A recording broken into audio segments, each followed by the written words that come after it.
Shalom Bapak Ibu, Shalom. Saudara yang dikasihi oleh Tuhan. Kita berjumpa kembali di dalam Mesbah Keluarga. Nah, mari kita persiapkan hati kita untuk kita memuji, menyembah Tuhan dan berdoa kepadanya. Nah, sebelumnya kita akan awali dulu dengan doa. Silakan berdoa. Bapa Surgawi, terima kasih buat kesempatan pada malam hari ini. Kami akan melakukan mesbah doa keluarga. Terima kasih ya Tuhan buat kasih-Mu sepanjang hari, sudah memeliharakan kehidupan kami, sudah menolong kami. Terima kasih ya Bapa. Bapa Surgawi, terpujilah Engkau di atas segala bangsa, diagungkanlah Engkau, dimuliakanlah Engkau Tuhan, sebab Engkau Allah yang berkuasa, pencipta langit dan bumi. Engkaulah Allah di atas segala Allah. Terpujilah Engkau dengan kemuliaan-Mu yang maha agung. Terima kasih ya Bapa. Bapa, kuduskanlah setiap kami, biarlah kami layak di hadapan-Mu. Bapa, Engkau hadir di tengah-tengah kami ya Tuhan. Kami akan memulai acara kami. Roh Kudus yang pimpin dari awal, pertengahan sampai akhir. Terima kasih ya Bapa, kami mengundang Engkau hadir di tengah kami. Dalam nama Yesus kami berdoa. Amin. Amin. Siapkan hati kita akan memuji dan menyembah Dia.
kasih buat anugerah-Mu yang besar ya Bapa.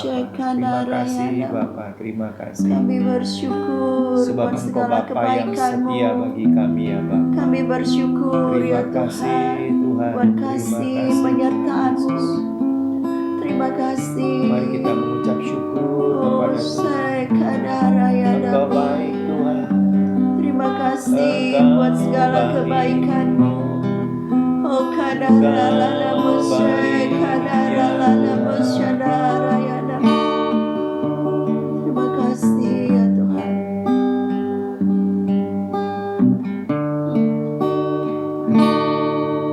Kau tunjukkan kasih setiamu.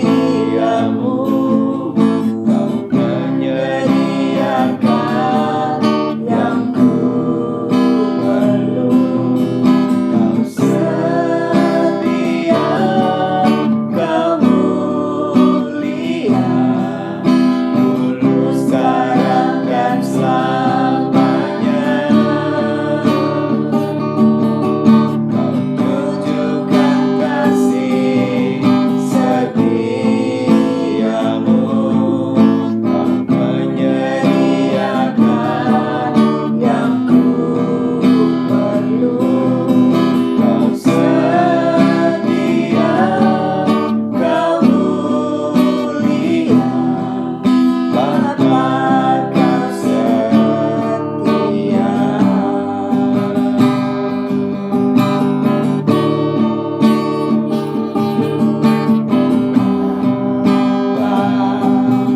Kau setia,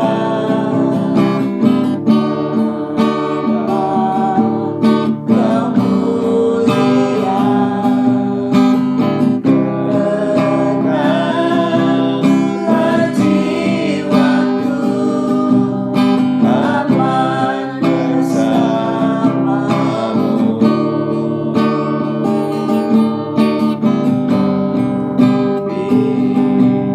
Dari harta Kau segalanya.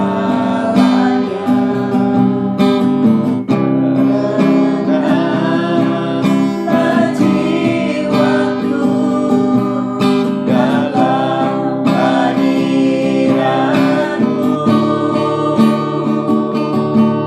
Kau tunjukkan kasih setiamu. Kau menyediakan yang ku perlu. Kau setia, kau mulia, tulus sekarang dan selamanya. Kau tunjukkan kasih setiamu. Kau menyediakan yang ku perlu. Kau setia, kau mulia, Bapa kau setia. Kau setia, kau mulia, Bapa kau setia. Kau setia, kau mulia, Bapa kau setia.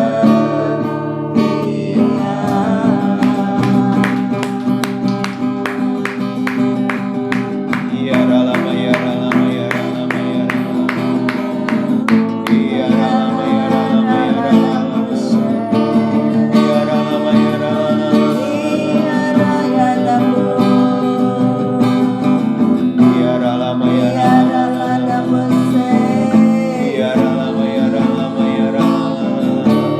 Terima kasih, terpuji Ya Rama ya Rama ya Tuhan. Rama. Bapa, terima kasih buat anugerah-Mu yang besar kepada kami. Terima kasih ya Bapa buat penyertaan-Mu Ya. hingga saat ini. Kami percaya kalau hari ini kami ada semua karena anugerah-Mu. Dan Amin. kalau Engkau yang menyertai kami, Engkau juga yang akan menyertai kami dalam Ya, kehidupan Jesus. kami yang akan datang. Kasih. Terima kasih Bapa di surga.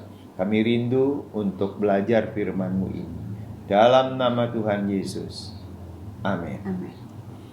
Bapak Ibu Saudara yang dikasih oleh Tuhan, hari ini saya mau berbagi firman Tuhan kepada kita semuanya.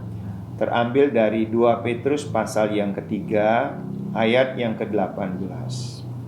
2 Petrus pasal yang ketiga, ayat yang ke-18. Silakan dibacakan. Ya, demikian firman Tuhan. Tetapi bertumbuhlah dalam kasih karunia dan dalam pengenalan akan Tuhan dan Juru Selamat kita, Yesus Kristus. Baginya kemuliaan sekarang dan sampai selama-lamanya. Amin. Nah, surat Petrus ini memberikan motivasi kepada setiap murid Tuhan Yesus dan juga kepada setiap jemaat Tuhan agar mereka bertumbuh dalam kasih karunia dan dalam pengenalan akan Tuhan Yesus Kristus.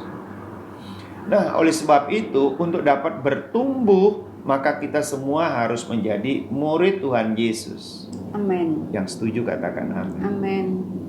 Oleh sebab itu saya berikan tema perjalanan sukses murid Tuhan Yesus. Nah, setiap orang ingin mengalami kehidupannya sukses.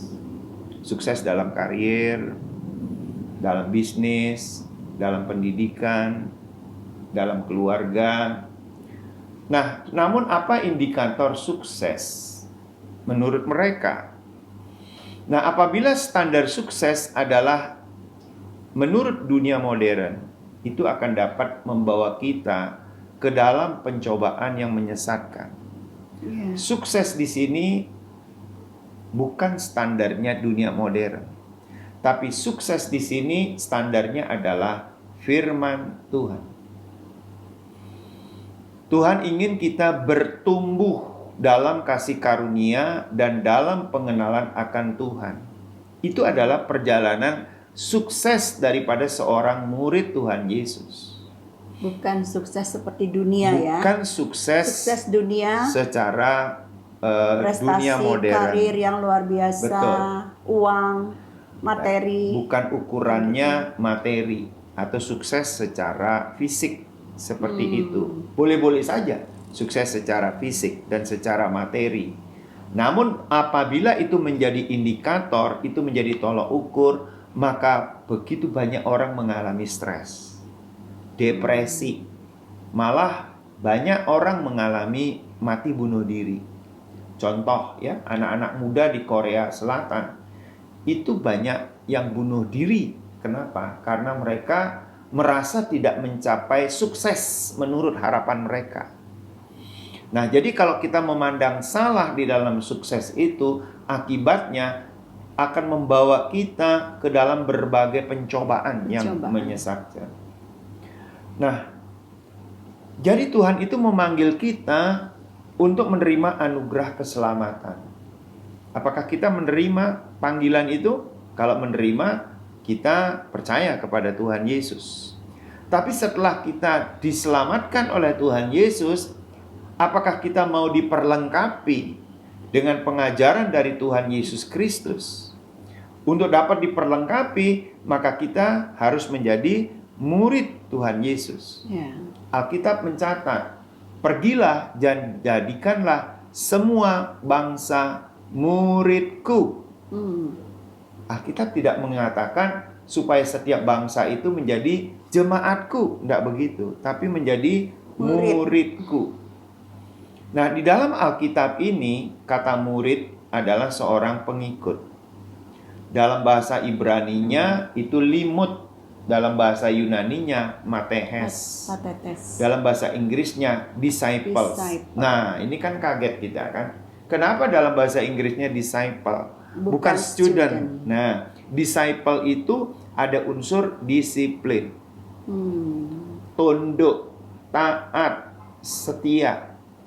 Kepada siapa? Kepada gurunya, kepada pengajarannya.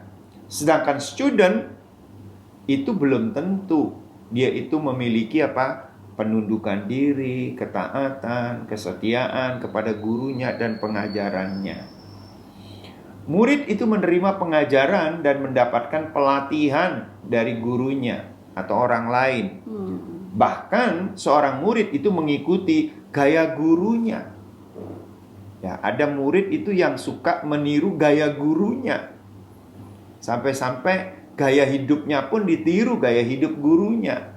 Gaya bahasa pun kadang-kala menyerupai daripada gurunya. Oleh sebab itu, kalau seorang murid selesai dia belajar, maka dia akan mirip dengan gurunya. Bahkan sama dengan gurunya. Oleh sebab itu, mengapa Tuhan Yesus itu menghendaki bahwa semua orang yang bertobat itu menjadi murid Tuhan Yesus, supaya semuanya ini menjadi seperti Yesus Kristus. Jadi tujuannya kita itu bertobat, menerima anugerah keselamatan dari Tuhan Yesus, supaya kita menjadi serupa dengan Yesus Kristus. Jadi sederhananya adalah bahwa setiap orang yang menerima Yesus sebagai Tuhan dan Juru Selamat, dia harus menjadi apa? Murid Tuhan Yesus. Nah, Bapak Ibu Saudara yang dikasih oleh Tuhan, bagaimana dengan gereja lokal? Di gereja lokal juga sama. Semua anggota jemaat itu wajib menjadi murid Tuhan Yesus, agar mereka diperlengkapi oleh pengajaran Kristus, mereka bertumbuh dalam kasih karunia dan pengenalan akan Tuhan Yesus. Dampaknya apa? Mereka akan menjadi jemaat yang sehat dan kuat. Khususnya nih, menghadapi badai kehidupan yang semakin berat pada masa yang akan datang ini. Sekarang aja pandemi COVID-19 belum berakhir. Resesi belum berakhir. Harga-harga sekarang mulai naik. Inflasi ya. Informasinya karena faktor perang antara Rusia dengan Ukraina. Belum lagi ditambah dengan bencana-bencana alam. Pemanasan daripada iklim ini yang mengalami satu pemanasan global. Iklim ekstrim. Akibatnya apa? Banyak hasil pertanian tidak memuaskan atau bahkan gagal. Artinya apa? Ada badai kehidupan yang semakin berat pada masa yang akan datang. Nah, kita dapat kuat menghadapinya apabila iman kita bertumbuh. Ya. Nah, bagaimana iman kita bertumbuh? Melalui firman Tuhan, melalui pengajaran yang sehat, melalui menjadi murid Tuhan Yesus Kristus. Nah, untuk bertumbuh secara rohani kita perlu Alkitab sebagai pedoman hidup kita dan seorang mentor yang memandu kita dan membimbing kita. Pertanyaan yang sering muncul kan begini, saya bisa membaca Alkitab sendiri di rumah, betul. Tetapi apakah Anda mengerti seperti yang Tuhan maksudkan? Apakah Anda melakukan seperti yang Tuhan inginkan? Belum tentu. Membaca iya, tapi mengerti belum tentu. Jadi Dan perlu mentor. Ya. Melakukan belum tentu. Oleh sebab itu kita perlu mentor. Jadi mentor ini menolong kita untuk memahami Alkitab itu secara benar dan berkomitmen untuk melakukannya. Amen. Agar kita sesuai seperti yang Tuhan inginkan. Sama dengan murid ya. Murid itu punya kitab. Ya, buku pelajaran. Buku sekolah. pelajaran ya. Betul ya? Punya kitab ya. Kalau murid tidak punya kitab, kira-kira murid apa itu ya? Murid punya buku pegangan. Jadi punya buku pegangan. Tapi bukan hanya sekedar punya buku pegangan, tapi dia punya mentor, yaitu gurunya yang mengajarkan kitab itu, supaya muridnya tidak salah tafsir terhadap kitab yang dipelajarinya. Nah, di dalam Alkitab tercatat ya, Yesus itu sebagai bapak rohani dari 12 murid. Kemudian Barnabas itu sebagai bapak rohani dari Paulus. Paulus itu hebat bukan karena dia sendiri yang hebat, tapi karena ada seorang bapak rohani yang namanya Barnabas. Mungkin Barnabas itu tidak sehebat Paulus, Tapi Paulus itu luar biasa karena ada bapak rohaninya. Ya. Kemudian Timotius. Nah, Paulus sebagai bapak rohani dari Timotius. Dan seterusnya. Begitu banyak anak-anak rohani daripada Paulus ini. Nah, mari kita akan melihat mengapa mesti Alkitab itu sebagai pedoman hidup kita. Kenapa bukan buku yang lain gitu? Kenapa bukan buku-buku rohani yang lain gitu? Kenapa mesti Alkitab? Nah, dalam bahasa Inggrisnya Alkitab itu Bible. Dalam bahasa Latinnya dan Yunaninya berarti kitab. Kitab itu bagi semua orang, bagi segala zaman. Alkitab ini untuk semua orang, bagi segala zaman. Dan Alkitab ini tidak ada bandingannya. Itu adalah satu-satunya kitab yang luar biasa, tidak ada bandingannya. Alkitab ini menceritakan bagaimana Allah menciptakan manusia, alam semesta, kemudian manusia jatuh dalam dosa, kemudian Tuhan itu sanggup membebaskan mereka dari dosa. Datang menyelamatkan kemudian manusia. Allah Bapa mengutus Yesus Kristus menyelamatkan umat manusia, memimpin umat manusia. Yesus sebagai teladan daripada umat manusia dalam hal kehidupannya, dalam pelayanannya, dia menjadi teladan bagi kita. Sampai-sampai dia itu menghantarkan kita kepada hidup yang kekal. Itu Tuhan Yesus. Sebab itu dia mengatakan begini, akulah jalan dan kebenaran dan hidup. Tidak seorang pun datang kepada Bapa tanpa melalui aku. Jadi Tuhan Yesus mengatakan seperti itu. Jadi untuk mengubahkan kehidupan seseorang, itu adalah dengan Alkitab. Di dalam 2 Timotius 3 ayat yang ke-16, segala tulisan yang diilhamkan Allah memang bermanfaat untuk mengajar, untuk menyatakan kesalahan, untuk memperbaiki kelakuan, dan untuk mendidik orang dalam kebenaran. Jadi jelas sekali bahwa Alkitab itu dapat mengubahkan kehidupan seseorang. Nah, sekarang apa peran Bapak rohani di dalamnya? Alkitab saja tidak cukup untuk kita membuat bertumbuh, tapi juga perlu pembapaan, perlu mentor, supaya kita terus-menerus bertumbuh.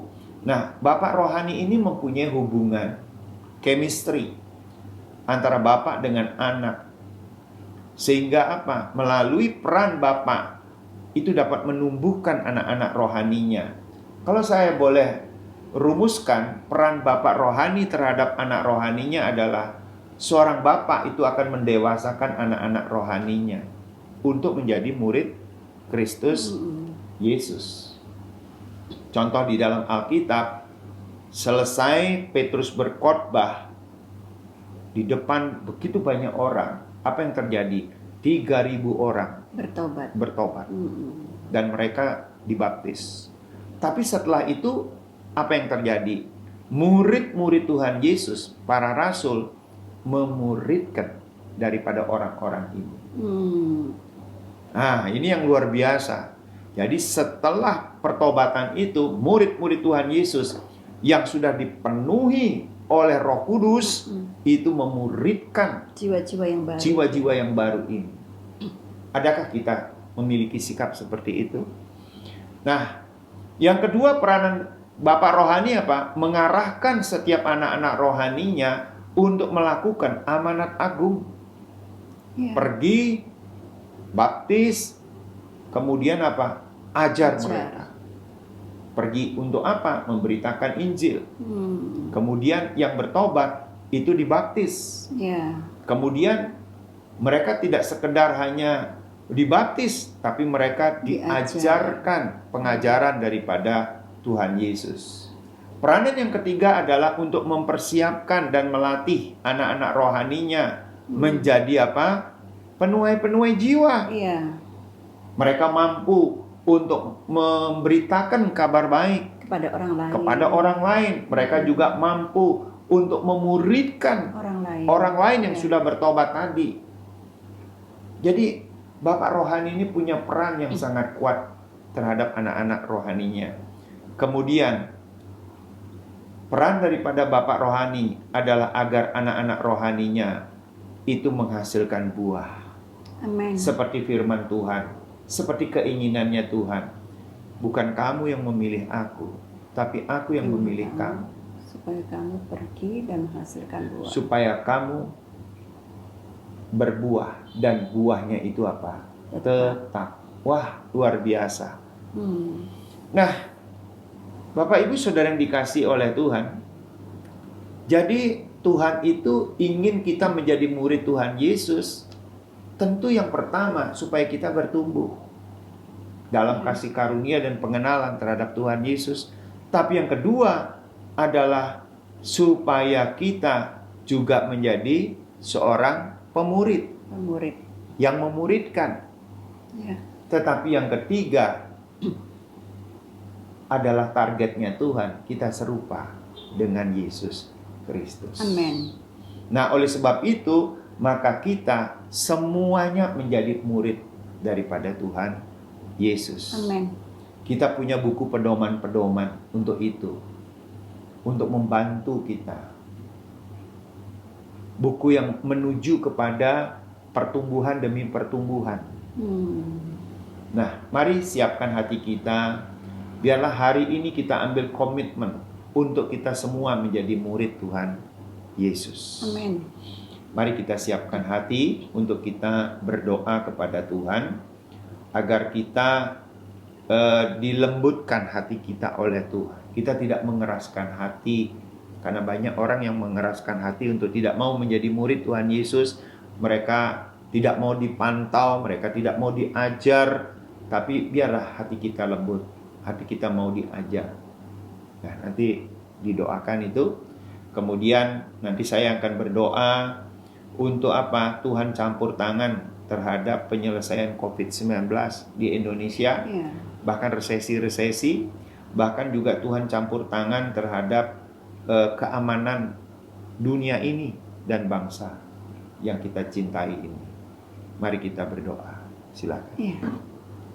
Bapa Surgawi, dalam nama Yesus kami bersyukur buat renungan pada malam hari ini boleh menguatkan setiap kami, baik yang ada di rumah-rumah maupun kami yang ada di tempat ini.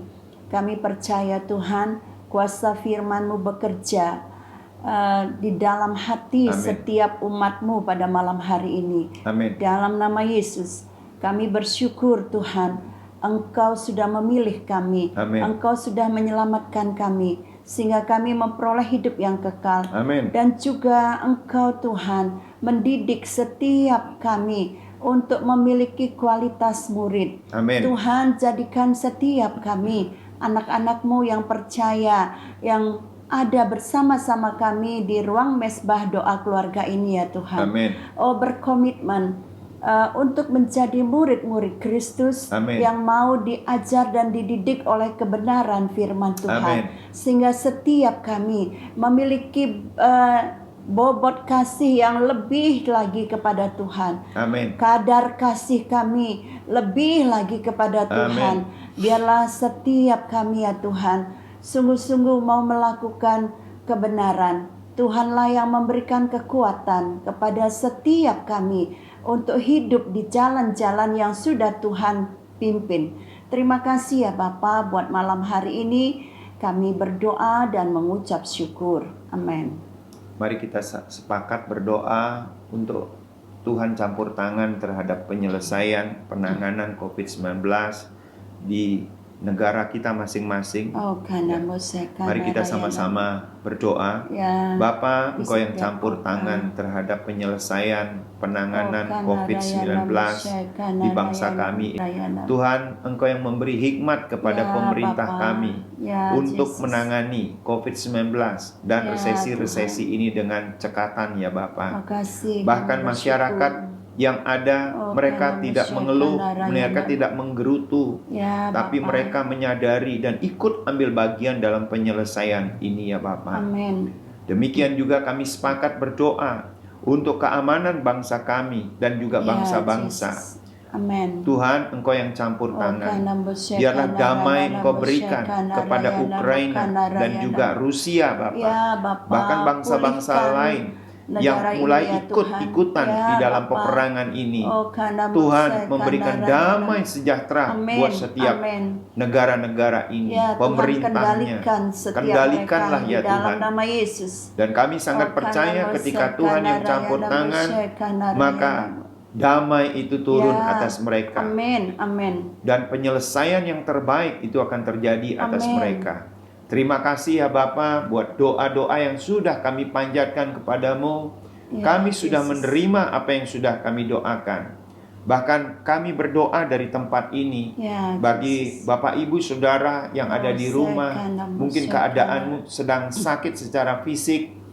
Tuhan, Engkau yang menyembuhkan segala sakit penyakitnya. Oleh bilur-bilurnya kamu sudah disembuhkan. Amin. Saudara Amin. sudah disembuhkan. Amin. Mungkin ada keluargamu yang tergoncangkan oleh karena sesuatu hal. Oh, Datang kepada Tuhan. Tuhan yang membalut, Tuhan Amin. yang memulihkan keadaan keluarga saudara. Amin. Mungkin ekonomimu, Oh, kana keuanganmu boshe, yang kana tergoncangkan. Tuhan yang memberikan Ya, Yesus. keuangan yang terbaik. Amin. Tuhan yang memberikan pekerjaan yang terbaik bagi saudara. Ya, Yesus. Terima kasih ya Bapa di surga. Inilah doa kami, pengharapan kami kepadamu. Ya, Bapa. Di dalam nama Tuhan Yesus. Dalam nama Yesus. Amin. Amin. Terima kasih buat kebersamaannya bersama-sama dengan kami. Bapak Ibu Saudara, teruskan setiap waktu, setiap hari melakukan mesbah keluarga ini. Kami percaya melalui mesbah keluarga ini, keluarga kita semakin kuat, semakin Amin. diberkati oleh Tuhan. Amin. Dan kita akan berjumpa kembali dalam kesempatan yang lain. Tuhan memberkati kita Tuhan semua. memberkati.